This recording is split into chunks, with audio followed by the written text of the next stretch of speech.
Hello नमस्कार प्रिय मित्रांनो, अनोखी लाईफमध्ये तुमचं मनापासून खरंच आणि खूप खूप स्वागत आहे. खरंच म्हणतोय ना, कशाला खोटं बोलायचं, माणसांनी खोटं बोलू नये. आणि त्यातल्या त्यात आता तुमची परीक्षा समोर आलेली आहे, तुम्ही भावी अधिकारी वगैरे बनणार आहात, तुमच्याशी खोटं बोलून माझं काही पोट भागत नाही, म्हणून म्हणतोय खरंच स्वागत आहे. ओके, तर या स्वागतानंतर तुम्ही टॅग पाहिला असाल की आपला जो पेपर 2 आहे ना, त्याचा एक्सपेक्टेड भाग पाहायचा आहे ना. एक्सपेक्टेड क्वेश्चन वगैरे काय येऊ शकतात हे सगळ्यावरची म्हणजे आपल्याला बोलायचं त्याच्यावर. तुम्ही असं बी म्हणू शकता की याच अनुषंगाने हे पण पाहायचे की पेपर 2च्या अभ्यासामध्ये नेमकं काय करायला पाहिजे, कोणतं प्राधान्य द्यायला पाहिजे, कोणते पुस्तक अगोदर अभ्यास करायला पाहिजे, किंवा त्याच्यातून काय भाग येऊ शकतो, किंवा ते कसं कसं हँडल करायला पाहिजे. हे जे जे इकडचे तिकडचे आदले मादले बाहेरचे सगळे जे म्हणजे क्वेश्चन असतात ना, ते सगळ्याचा थोडासा इथं आपल्याला एक समग्र रीतीने विचार करायचा आहे. ठीक आहे, एक्सपेक्टेड तर तो येतोच, परंतु बाकीचा पण समग्र रीतीने विचार करायचा.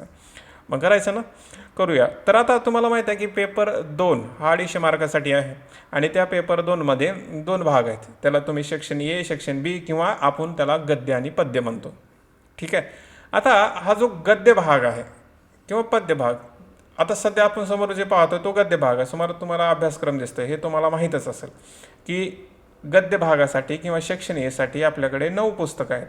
ॲक्च्युली हे 9 नाहीत, ते 10 आहेत. कारण पहा, इथं तुम्हाला महात्मा ज्योतिबा फुले नाव दिसते, आणि त्यांचे 2 पुस्तकं त्यांनी दिलीत. ठीक आहे, म्हणजे त्याचं तर एक आपण ॲडिशन जर केलं तर एकूण 10 पुस्तकं होतात आहे ना. 10 पुस्तकं म्हणजे 10 पुस्तकं तुम्हाला वाचायचे. आता बऱ्याच वेळा असं होतं की पेपर 2 अवघड वाटतो, तो लिहायला म्हणजे कठीण जातो, किंवा असं म्हणू शकता की त्याचा अभ्यास जरा असं होतं आहे ना. म्हणजे ते तुम्हाला कळलं असेल की आपण संभ्रमात राहतो. परंतु मी तुम्हाला सांगतो अनुभवानं की जो एकदा अभ्यास करतो ना, त्याला माहीत असतं की पेपर 1पेक्षा पेपर 2 हा एकदम सोपा आहे. कसा आहे? एकदम सोपा आहे. तुम्ही म्हणसाल की कसं सोपं आहे त्याच्यामध्ये, तुम्ही करून बघा आहे ना. अनुभवाचे बोल आहेत ते आहे ना. असं थोडंच सांगता येईल की कसं सोपं आहे त्याच्यामध्ये आहे ना. जोपर्यंत तुम्हाला अनुभव येत नाही ते तुम्हाला कळत नाही. तसं आपण जर एक्झॅक्ट वर्डिंगमध्ये जर सांगायचं झालं तर पेपर 2ला जेवढे पुस्तक आहेत तेवढ्याच आधारे ते प्रश्न विचारणार आहेत. परंतु पेपर 1साठी तसं नाही. तुम्हाला वेगवेगळे रेफरन्स वापरावं लागतील, वेगवेगळ्या गोष्टी विचार करावं लागतात, तेव्हा ते कुठून तर आन्सर एक चांगल्या प्रकारे होऊ शकतं. पेपर 2साठी तसं काहीच नाही आहे ना. जेवढे पुस्तकं आहेत तेवढा नीट अभ्यास करा, काम संपलं. म्हणून ते एकदम सोपं जातं. म्हणजे तुम्हाला ते अभ्यास केल्यानंतर कळतं की हे खरंच सोपं आहे म्हणून. ओके, तर आता हे जी 10 पुस्तकं आहेत ना, हे 10 पुस्तकं तुम्हाला वाचायचे. आता जो एक्सपेक्टेड आपण भाग म्हटला होता, म्हणजे पेपर 2मध्ये कोणते एक्सपेक्टेड प्रश्न आहेत किंवा कोणते हे जे पुस्तक आहे त्याचा अगोदर अभ्यास करायला पाहिजे, त्याचा मी त्याच्या अगोदर एक स्टेप अगोदर जाऊन सांगतो.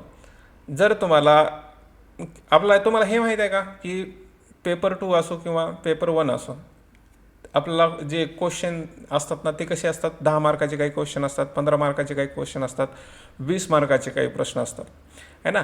आता 10 मार्काचे जे प्रश्न आहेत ते उतार्याचे प्रश्न आहेत पेपर 2मध्ये. उतार्याचे प्रश्न तुम्ही तेव्हाच सोडू शकता जेव्हा तुम्ही हे पुस्तकं वाचलेले असतील. तुम्ही वाचलेले नसतील तर तुम्हाला कसं कळणार की कुठल्या भागामधून कुठला उतारा आलेला आहे, कुठल्या पुस्तकामधून आहे, त्याचे लेखक कोण आहे, कळणारच नाही. मग तुम्हाला ते मार्क देणार कसे? म्हणजे तुम्हाला 10 मार्काचा प्रश्न सोडवायचा असेल, 15 मार्काचा प्रश्न सोडवायचा असेल, 20 मार्काचा सोडवायचा असेल, तर अति आवश्यक आणि इसेन्शियल आहे की हे जे 10 पुस्तकं आहेत ते तुम्ही वाचलेच पाहिजेत, आणि ते पण ॲटलिस्ट 3 वेळेस आहे ना. पहिलं फास्ट वाचा, पहिल्या 2 वेळेस फास्ट वाचा, तिसऱ्या वेळेला थोडंसं निवांतपणे, म्हणजे त्याच्यातला जो काय महत्त्वाचा भाग आहे तो काढत वाचा. अशा प्रकारे म्हणजे हे 3 वेळेस वाचणं इसेन्शियल आहे. जर तुम्ही 1 वेळेस 2 वेळेस वाचला तर काम भागतं, परंतु जर चांगला स्कोरिंग वगैरे भाग करायचा असेल तर हे 3 वेळेस वाचावं लागतं. म्हणजे काय, एक्सपेक्टेड क्वेश्चन काय आहेत याच्या अगोदर इसेन्शियल काय आहे ते महत्त्वाचं आहे. हे तुम्ही 3 वेळेस वाचन केलंच पाहिजे. ठीक आहे. आता हे पुस्तकं तुम्हाला कुठं मिळतील, तर हे तुम्ही ऑनलाईन साईट पहा, ॲमेझॉन पहा, बुकगंगावर आहेत, काही टेलिग्रामवर, आपलं जे अनोखी लाईफचं टेलिग्राम आहे त्याच्यावर आहेत, किंवा तुम्ही डायरेक्टली अनोखी लाईफचं जे ॲप आहे त्याच्यावर जर गेलात आणि NBA स्कोर्स म्हणजे जेवढा छोट्यातला छोटा बी जर तुम्ही तो एखादा भाग परचेस केला तर तुम्हाला ते सगळ्या PDF मिळतील पुस्तकाच्या. ठीक आहे. म्हणजे अनोखी लाईफच्या ॲपवर म्हणजे आपली सगळी सुविधा करून ठेवलेली आहे ना. म्हणजे तुम्हाला तर कसल्याच प्रकारचा त्रास होऊ नये यासाठी आहे ना. फक्त ते आहे ना मुक्त नाही आहे ना, फ्री नाही, फ्री में वाटो योजना नाही आहे ती. ओके, काही ना काही तुम्हाला त्याच्यात ते पेड करावं लागतं. असू द्या, आहे ना, तो भाग वेगळा आहे. परंतु हां, तर आपण काय म्हटलं की एक्सपेक्टेडच्या अगोदरची इसेन्शियल कंडिशन काय, की हे तुम्ही 10 पुस्तकं वाचलेले पाहिजेत. ओके, साधी गोष्ट कळली तुम्हाला की पेपर 2मध्ये जर चांगले मार्क घ्यायचे असतील, जो तुम्हाला जो सोपा जावा वाटत असेल, तर तुम्ही हे 3 वेळेस वाचायलाच हवं. ठीक आहे, कळलं ना. आता आता याच्यानंतर पहा की 10 मार्काचे प्रश्न कसे सुटणार आहे तुमचे उतार्यानुसार. ठीक आहे, आता 15 ते 20 मार्काचे प्रश्न कंबाईन असतात. कंबाईन म्हणजे एकत्रित पूर्ण पुस्तकावर प्रश्न असतो तो. 20 मार्काचा असेल, 15 मार्काचा असेल त्याच्यामध्ये, म्हणजे तुम्हाला त्या पुस्तकाचा सार माहीत असला पाहिजे. पहा परत एकदा, आहे ना, की हे जर तुम्हाला प्रश्न सोडवायचे असतील 15 ते 20 मार्काचा, तर उदाहरणामध्ये साष्टांग नमस्कारचा सार काय आहे, साष्टांग नमस्कारमध्ये नेमकं काय आहे, किंवा जेव्हा मी जात चोरली होती या सगळ्या कथासंग्रहामध्ये नेमकं काय आहे, त्याचा अर्थ काय आहे, ह्या सगळ्या तुम्हाला गोष्टी माहीत असल्या पाहिजे. ठीक आहे, आठवणीच्या पक्षामध्ये काय, म्हणजे 15 ते 20 मार्काचा जर प्रश्न सोडवायचा असेल तर तुम्हाला सारा माहीत असला पाहिजे. म्हणजे इथं पण तेच येते की पुस्तक वाचणं अत्यावश्यक आहे. ओके, ठीक आहे. त्याच्यानंतर आता याचा म्हणजे प्राधान्यक्रम कसं करायचं, म्हणजे कोणत्या पुस्तकाला तुम्ही अगोदर प्राधान्य दिलं पाहिजे. पहा, अभ्यास करत असताना पहिली स्टेप आहे. ठीक आहे, पहिली स्टेप काय आहे की की आता उदाहरणार्थ तुम्ही एखादं पुस्तक वाचताय, कुठलं की वाचना, त्याची प्रश्नपत्रिका पहा, आहे ना, त्याला वेगळं करा. उदाहरणार्थ आठवणीच्या पक्षावर किती प्रश्न आले त्याला वेगळं करा. त्याच्यानंतर दुसरा भाग आहे त्याच्यामध्ये मग एकदा रीडिंग करा. ठीक आहे, आणि तिसरा भाग काय, रीडिंग झाल्यानंतर परत एकदा प्रश्न पहा, आहे ना, ते तुम्हाला काय वाटतं त्या प्रश्नाचा सार तुम्हाला कळतो का. म्हणजे पहिले सुरू तुम्ही प्रश्न पाहिलात, दुसऱ्या समोर रीडिंग केलात, परत प्रश्न वाचलात, म्हणजे तुम्हाला त्या प्रश्नानुसार आणखी कळतं का तुम्ही जे पुस्तक वाचलं आहे त्याचा काही ना काही अर्थ समजतो का. समजला असेल तर मग पुढं तुम्ही नोट्स वगैरे काढायला हवेत, आहे ना. हा भाग तो त्यांच्यासाठी आहे जे नवीन आहे त्यांच्यासाठी. ओके, परंतु जे आता एक्सपेक्टेडवर उभारलेले त्यांच्यासाठी. आता एक्सपेक्टेड काय करायचं तुम्हाला माहिती आहे की काही प्रश्न, काही पुस्तक जे आहेत ती खूप महत्त्वाचे आहेत.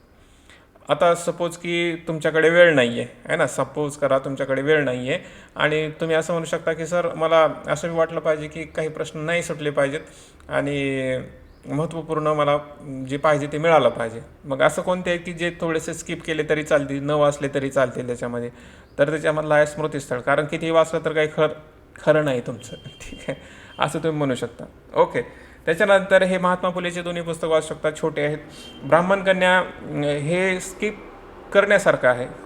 का आहे, कारण हे खूप मोठं पुस्तक आहे ना. म्हणजे तुम्ही असं म्हणू शकता की याच पुस्तकामध्ये तुम्ही 2-3 पुस्तक वाचू शकता, असं होऊ शकतं त्याच्यामध्ये.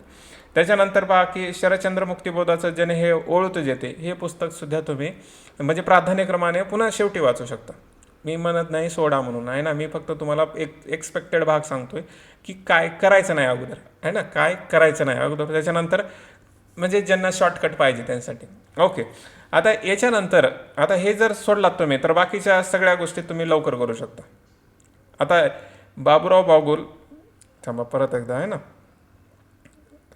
आता हे जे 7, 8, 9 दिसते तुम्हाला ना, हे म्हणजे याला स्किप करायचंच नाही आहे. काय, बाबूराव बागुल, गौरी देशपांडे आणि प्रै सोनकांबळे. म्हणजे काय, जेव्हा मी जात चोरली होती, एक पान गळावया आणि आठवणीचे पक्षी, याला तुम्ही स्किप करायचंच नाही आहे. कारण हे गुच्छात प्रश्न येतो. म्हणजे असा एका प्रश्नाखाली एक प्रश्न तुम्हाला दिसतील, अशा प्रकारचा बी तुम्हाला त्याच्यामध्ये एक लॉट पाहायला मिळतो. त्याच्यामुळे प्राधान्य क्रमांक आहे की पहिल्या सुरू तुम्ही प्रै सोनकांबळेचं वाचा, पुन्हा गौरी देशपांडे याचं आणि बाबूराव बागुलांचं, हे प्रश्न वाचायलाच पाहिजे. म्हणजे हे वाचून याचा सार करायलाच पाहिजे. ठीक आहे, त्याच्यानंतर तुम्ही हे म्हणू शकता पहा की हे उद्धव शेळके यांचं पहा, त्याच्यावर प्रश्न येऊ शकतो, आहे ना. त्याच्यानंतर ही स्मृती काय महात्मा ज्योतिबा फुले यांच्यावर प्रश्न सदाच येतो याच्यामध्ये. आता बाकीचे तुम्हाला वाचायचे आहेत, परंतु मी म्हणतो प्राधान्यक्रम पुन्हा द्या, आहे ना. एक्सपेक्टेड भाग तर काय सगळाच येऊ शकतो, कारण प्रत्येक प्रश्न येतोच, प्रत्येक ह्याच्यावर तुम्हाला प्रश्न याच्यात पाहायलाच मिळतो. परंतु हे गुच्छात करायचे पहिले सुरू अगोदर. मग उद्धव शेळकेचं घ्या, आहे ना. त्याच्यानंतर ज्योतिबा फुलेची दोन्ही पुस्तक वाचून काढा.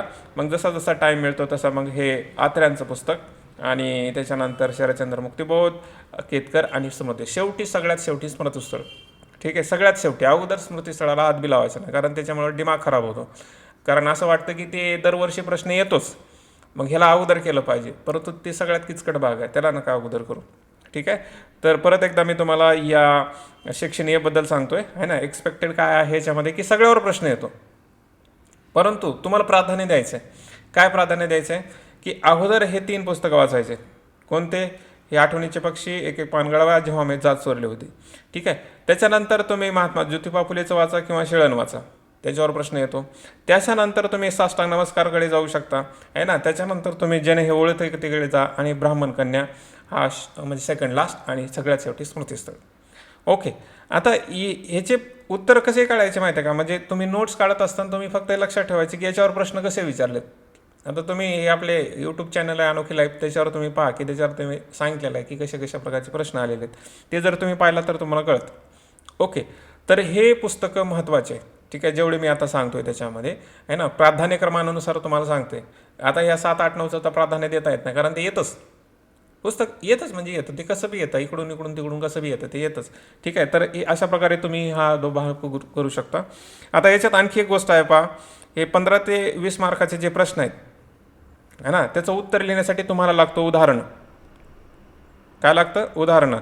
तर जेव्हा तुम्ही वाचाल तेव्हा त्याची काही उदाहरणं तुमच्या नोटबुकमध्ये असलेच पाहिजेत. विदाऊट उदाहरणं तुम्हाला उत्तरं लिहिता येत नाहीत. ठीक आहे. तुम्ही उत्तर वगैरे लिहिले असाल, तुम्हाला वगैरे चेक करून द्यायचं असेल किंवा आन्सर रायटिंग वगैरे करायचं असेल तर तुम्ही संपर्क करा है ना, तुम्हाला ती मदत केली जाईल त्याच्यामध्ये. परंतु उत्तरं लिहिण्यासाठी उदाहरणं लागतात, त्यासाठी तुम्ही स्वतः वाचत असताना ते बाजूला काढलेले असलेच पाहिजे याच्यामध्ये. ठीक आहे. आता याच्यामधले जे मोस्टली प्रश्न असतात ना, काही मोस्टली थीम म्हणजे एक्सपेक्टेड भागचा आता पुढचा टप्पा आहे ना, मोस्टली आहे ना, एक्सपेक्टेड भागचा पुढचा टप्पा काय याच्यामध्ये की याच्यावर प्रश्न काय येतो. एक प्रश्न तुम्ही जरूर लक्षात ठेवा, कुठला का विषय असणार, कुठलं का पुस्तक असणार, याच्या वाङ्मयावर प्रश्न विचारलाच जातो. म्हणजे या पुस्तकामधलं वाङ्मय काय, अशा प्रकारचा प्रश्न नाही, व्यवस्थित चालत नाही. ठीक आहे. पहिला प्रश्न आहे वाङ्मयावर प्रश्न विचारला जातो. लक्षात ठेवा, थीम नंबर पहिली, कुठलं का पुस्तक असणार त्याचं वाङ्मय जरूर विचारलं जातं. तर अभ्यास करताना हे लक्षात ठेवायचं की वाङ्मय विचारलं जातं म्हणून. ओके. त्याच्यानंतर दुसरं भाग असतं की प्रत्येक पुस्तकाचा एक गाभा असतो, म्हणजे एक तरी मेन सेंट्रल थीम असते, त्याच्यावर त्यांनी प्रश्न विचारतात. उदाहरणार्थ आठवणीच्या पक्षीमध्ये जर तुम्ही पाहिलात तर सेंट्रल थीम काय त्याच्यामध्ये, दैन्य, दुःख, दारिद्र्य, दास्य, अशा प्रकारचा प्रश्न. मग त्याला ते कसं बी विचारतील, तर तुम्हाला ते लक्षात ठेवायचे. त्याच्यानंतर गौरी देशपांडेमध्ये मेन गाभा काय आहे की स्त्री पुरुष संबंध. ठीक आहे. तो भाग तुम्हाला पाहायला मिळतो. तुम्ही त्याला दुसऱ्या दृष्टिकोनातून घेऊ शकता किंवा स्त्री केंद्रीय विचारधारा असं बी म्हणा, म्हणजे हे तुम्हाला कळलं पाहिजे है ना. म्हणजे पहिला प्रश्न काय आहे की सगळ्या टॉपिकवर वाङ्मय विचारलं जाऊ शकतं. उदाहरणार्थ स्मृतीस्थळवर ते वाङ्मय विचारतात. ठीक आहे. किंवा महात्मा ज्योतिबा फुलेंच्या पुस्तकावर बी वाङ्मय विचारलं जाऊ शकतं. तर ते तुम्हाला कळलं पाहिजे की एक प्रश्न सगळीकडेच विचारतात, ते म्हणजे वाङ्मय. एक्सपेक्टेड काय भाग आहे, वाङ्मय विचारतील, कशावर पण विचारतील म्हणजे विचारतील. ठीक आहे. त्याच्यामुळे तुम्ही अभ्यास करताना तो लक्षात ठेवायचा आहे. आणि दुसरी गोष्ट काय लक्षात ठेवायची की प्रत्येक एका या पुस्तकाचा एक मेन तरी एक सेंट्रल असतं, ते विचारतातच. काय म्हणतो परत एकदा लक्षात ठेवा, ज्यांनी अभ्यास करतात ह्यांना कळलं पाहिजे मी काय म्हणतोय. एक्सपेक्टेड भाग काय आहे की वाङ्मय विचारलंच जातं, कुठं ना कुठं कसं कसं विचारतीलच ते. दुसरा भाग आहे की त्या पुस्तकाचा सेंट्रल भाग यावर्षी विचारतीलच ते. का तुम्ही म्हणसाल की सर का, कारण ही पहिल्या सुरू MPSCची मेन्स आहे, त्याच्यामुळे ते फोकस असेल पहिल्या सुरू की त्याचा सेंट्रल थीमवरच प्रश्न विचारतील है ना, मुख्यवर प्रश्न विचारतील त्याच्यामध्ये. ओके. तर हे तुम्ही तुमच्या लक्षात आलं एक्सपेक्टेड काय भाग आहे. अभ्यास करताना हे जरूर लक्षात ठेवा. 10, 15, 20 मार्काच्या प्रश्नाचा. पेपर 2चा गद्य भाग पाहिला. आता पेपर 2चा पद्य भागामध्ये एक्सपेक्टेड भाग काय आहे, तर हे जरा किचकट आहे, म्हणजे सरळ सांगायचं झालं तर. ठीक आहे. कारण पेपर 2चा जेवढा गद्याचा सोपा आहे त्याच्यापेक्षा थोडंसं अवघड जातो याच्यामध्ये. कारण तुम्हाला जसं माहीत आहे की एकतर म्हणजे त्या कवितेचा अर्थ कसा काढावा, कसं लिहावं, या सध्यामध्ये तुम्ही गोंधळून पडता. म्हणजे ऑलरेडी ते मानसिक दडपण आहे की याचं उत्तर कसं लिहावं. ठीक आहे. आता याच्यासाठी असं काही वेगळं करायची गरज नाही, तरी पण तुम्हाला जर सराव वगैरे करायचा असेल तर एक FAW सिरीज आहे, म्हणजे फुकटवालीच आहे, पैशावाली नाही आहे. ठीक आहे. तुम्ही म्हणसाल की सर पैसे वगैरे द्यायचे का, नाही आहे ना. 2023, 24, 25ची प्लेलिस्ट तुम्हाला पाहायला मिळतं. त्याच्यामध्ये FAW हा प्रोग्राम आहे ना, तो FAW जर तुम्ही सर्च केला तर तुम्हाला पाहायला मिळतं. Free answer writing. ठीक आहे. तर त्याच्यात तुम्हाला उत्तर कसं लिहावं, कवितेचे उत्तर कसे लिहिले आहेत हे सगळं त्याच्यामध्ये कळतं. अनोखी लाईफचं जे चॅनल आहे त्याच्यात तुम्ही जाऊन पहा, किंवा तुम्ही आपल्या ॲपवर जरी गेलात तर तिथं तुम्हाला ते दिसेल. नसेल तर तुम्ही डायरेक्ट यूट्यूबवर. ठीक आहे. तर तसं बी करू शकता. ओके. तर आता हे जे पद्य भाग आहे याचा एक्सपेक्टेड भागापेक्षा हे अगोदर तुम्हाला म्हटलं की हे 9च्या 9 कविता संग्रह तुम्हाला वाचलेच पाहिजे, म्हणजे त्याशिवाय पर्यायच नाही आहे यांना, म्हणजे दुसरं बोलून फायदाच नाही की काय आहे काय नाही. तर हे 9 कविता संग्रह तुम्हाला वाचायचे, साधी गोष्ट आहे त्याच्यात. ठीक आहे. आता फक्त इथं एक्सपेक्टेड भागामध्ये तुम्ही म्हणू शकता की याच्यावर वाङ्मय विचारलं जातं म्हणजे प्रत्येक ह्याच्यावर कसं ना कसं कुठून ना एक थीम येते, ती म्हणजे वाङ्मय विचारतात. जसं पेपर गद्यासाठी वाङ्मय आहे, तसं ह्याच्या सुद्धा वाङ्मय विचारलं जातं. ठीक आहे, ही पहिली बाब की वाङ्मय आपल्या लक्षात ठेवायचं. दुसरी गोष्ट काय, याच्यावर सुद्धा जे सेंट्रल थीम आहे, उदाहरणार्थ काय आहे, बालकवीच्या कविता, याची सेंट्रल थीम काय नसते, तुम्हाला असं पाहायला मिळतं की त्यांच्या निसर्ग कवितावर प्रश्न विचारला जातो है ना, 15 मार्काला किंवा 20 मार्काला. किंवा तुम्ही असं बी म्हणू शकता की जर विशाखा जर पाहिला, त्याच्यामध्ये तुम्हाला राष्ट्रप्रेम जास्त पाहायला मिळतं, तर त्याच्यावरती प्रश्न विचारतात. म्हणजे वाङ्मय हे सगळ्यासाठीच, परंतु प्रत्येक कविता संग्रहाची एक थीम असते. खरं तर एक नसते, फक्त एक मिनिट तुम्हाला एक्सपेक्टेडसाठी सांगतोय की त्याच्यावर एक मुख्य काहीतरी भाग असतो, तो तुम्ही जरूर विचार करायला पाहिजे. तसं एखाद्या कविता संग्रहावर 3 ते 4 भाग असू शकतात. जसं की निसर्ग कविता, आपण बालकवीच्या कवितेला निसर्ग कविता, उदासीनता बी भाग आहे, वाङ्मय बी आहेत त्याच्यामध्ये. म्हणजे एकाच पुस्तकावर 3-4 थीम पण निघतात. परंतु तुम्हाला यासाठी म्हणजे या परीक्षेसाठी लक्षात ठेवायचे की मेन सेंट्रल थीमवरच फोकस करायचं. कारण आपण एक्सपेक्टेड भाग पाहतोय ना, मेन सेंट्रल थीमवर, की त्याच्यातला असा एक मुख्य मुद्दा की तो असलाच पाहिजे. ठीक आहे, त्या पुस्तकामधली एक गोष्ट असं की ते विचारलेच जाईल, तसं ती मुख्य थीम. जसं की बालकवीच्यावर निसर्ग कविता, ओके, किंवा विशाखावर याच्यामध्ये राष्ट्रप्रेम, ठीक आहे, किंवा स्वतंत्र विषय कविता, त्याच्यावर तुम्हाला पाहायला मिळतं. तर हे समजलं तुम्हाला एक्सपेक्टेड भाग. आता हे कविता संग्रह वाचत असताना काही प्राधान्य लक्षात ठेवा तुम्ही.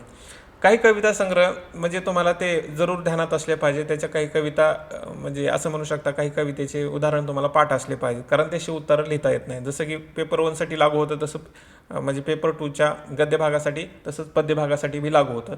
काही उदाहरणं तुम्हाला पाठ असले पाहिजेत, म्हणजे प्रेम कवितेचे, काही स्वतंत्राच्या कवितेचे, जे काय ज्या असतील त्याच्यामध्ये आहे ना. असं समजा प्रत्येक कविता संग्रहामधले 2-2 कडवे तरी आहे ना, प्रत्येक कवितेचे नाही आहे, ॲटलिस्ट 2 कडवे. म्हणजे सपोज की या सत्यजीव रमत नाही याच्यामध्ये 30-35 कविता आहे, त्याच्यापैकी फक्त त्या 2 ते 3 कडवे जरी पाठ असेल तर तुम्हाला चांगल्या प्रकारे उत्तर लिहितं. ॲटलिस्ट म्हणतोय मी, आहे ना. उगच काहीतरी लिहिण्यापेक्षा तेवढं तरी तुम्हाला एक समर्पक काहीतरी काय म्हणतात प्रूफ म्हणून तिथं देता येतं. तसं तुम्हाला ते माहीत असलं पाहिजे. ओके, अशा प्रकारचं. आता त्याच्यानंतर आणखी एक गोष्ट तुम्ही लक्षात ठेवा की 10 मार्काचा जे उतारे असतात त्यासाठी तुम्हाला पुस्तकं वाचावे लागतात. परंतु सपोज करा तुमच्याकडे वेळच नाही, आता करावं काय त्याच्यामध्ये, तर तुम्ही प्राधान्यक्रमांक द्या. याच्यामध्ये पहिल्या सुरू तुम्ही विशाखा वाचा, ठीक आहे. त्याच्यानंतर नामदेवाच्या अभंगवामधलं सार वाचा, मागच्या साईडला सार आहे त्याचा. पुस्तक जर तुमच्याकडे नसेल तर तुम्ही मागवा, किंवा अनोखी लाईफचं टेलिग्राम चॅनल, किंवा तुम्ही ॲपवर जा, किंवा तुम्ही खरेदी करू शकता. ठीक आहे, तर हे तुम्हाला ते वाचायचं आहे. त्याच्यामध्ये मागे त्यांनी सार दिलेला आहे ना. अभंग वाचत बसण्यापेक्षा डायरेक्ट सार वाचा. ठीक आहे, लक्षात ठेवा काय म्हणतो, डायरेक्ट सार वाचा त्याच्यामध्ये. ओके, त्याच्यानंतर तुम्ही हा पहिले सुरू विशाखा, त्याच्यानंतर नामदेवाच्या अभंगवाणी. ओके, त्याच्यानंतर पहा की दमयंती स्वयंवर आणि पैंजण याच्या मागं पण सार दिलेला आहे, म्हणजे त्याचा अर्थ दिलेला आहे, तो तुम्ही अर्थ वाचायचा आहे ना. त्या कविता वाचत बसू नका, तुमच्याकडे वेळ नाही आहे. ओके, जर तसं असेल तर. त्याच्यानंतर बालकवितेच्या कवितेवर उतारा प्रश्न कमी येतात, उतार्याचे प्रश्न कमी येतात, परंतु 15 ते 20 मार्काचा प्रश्न विचारला जातो. म्हणजे याचा अर्थ काय, बालकवितेचा कविता संग्रह पूर्णतः वाचायची गरज नाही आहे. फक्त तुम्हाला 15 ते 20 मार्कासाठी जे काही कंटेंट लागतो तो बाजूला ठेवायचा. ठीक आहे, कळतं का, लक्षात ठेवा.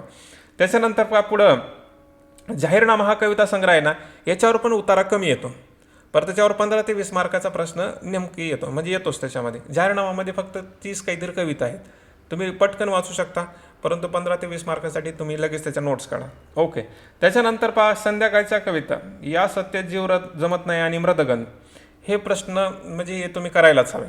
ठीक आहे, काय मृदगंध, संध्याकाळच्या कविता आणि हा या सत्यात जीव रमत नाही, याच्यावर 15 ते 20 मार्काचा प्रश्न येतो, आणि 10 मार्काचा बी प्रश्न येऊ शकतो, गॅरंटी आहे याच्यामध्ये. ओके, तर हे शॉर्टकट आणि कसं करायचं ते तुम्हाला तुमच्या लक्षात आलं असेल है ना. तसं तरी पण तुम्हाला म्हणजे कवितेचा भागावर प्रश्न कसे येतील, काय होईल, हे जर संभ्रम असेल तर काही तुम्ही व्हिडिओ पहा हे अनोखी लाईफचे, तुम्हाला ते थोडंसं कॉन्फिडन्स येईल. ठीक आहे, किंवा रसस्वाद कसा करायचा वगैरे याचे तुमच्यावर तो भाग येतो. मुळात जर सांगायचं झालं मित्रांनो, पेपर 2मध्ये काय आहे, म्हणजे पेपर 2चे पहिले 10 पुस्तकं, पुढची 9 पुस्तकं, म्हणजे 19 पुस्तकं वाचायचे. एक्सपेक्टेड भाग सगळ्यावर वाङ्मय विचारला जाऊ शकतं. ठीक आहे, पहिली गोष्ट. दुसरं म्हणजे काय, प्रत्येक पुस्तकाची एक थीम असते, तसं मोर दॅन 1 असतात आहे ना, किंवा एकाच गोष्टीवर वेगवेगळ्या तऱ्हेनं बोललेलं असतं त्याच्यामध्ये. परंतु या वेळेस म्हणजे या आता सध्याच्या येणाऱ्यात मेनसाठी तुम्ही हे जरूर लक्षात ठेवायचे की सेंट्रल थीमवर तुम्हाला फोकस करायचं. त्या पुस्तकामध्ये एक मेन गाभा कोणता आहे. ठीक आहे, तसा. ओके, पहिलं वाङ्मय, त्याचा मेन गाभा. त्याच्यानंतर अभ्यास करत असताना उदाहरणं, ठीक आहे, उदाहरणं हे सेपरेट काढून ठेवायचे आहेत. उदाहरणाशिवाय तुम्हाला जास्त मार्क दिले जाणार नाहीत, हे लिहून घ्या माझ्याकडून. ठीक आहे, उदाहरणं तुमच्याकडे असलेच पाहिजेत, मग ते कवितेचे असो किंवा पद्याचे असो उत्तर लिहिण्यासाठी. ठीक आहे, या 3 गोष्टीमध्ये कधीच चुकायचं नाही. जर चुकलात तर मार्क कमी होतं. ठीक आहे.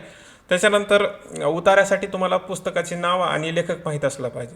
ठीक आहे, त्यासाठी तुम्ही ही पाठ तर असावं दे, कुठलं पुस्तक आहे, पुस्तकाचं नाव काय, लेखक काय हे माहीत असेल, नाही तिथं मिसमॅच करू नका.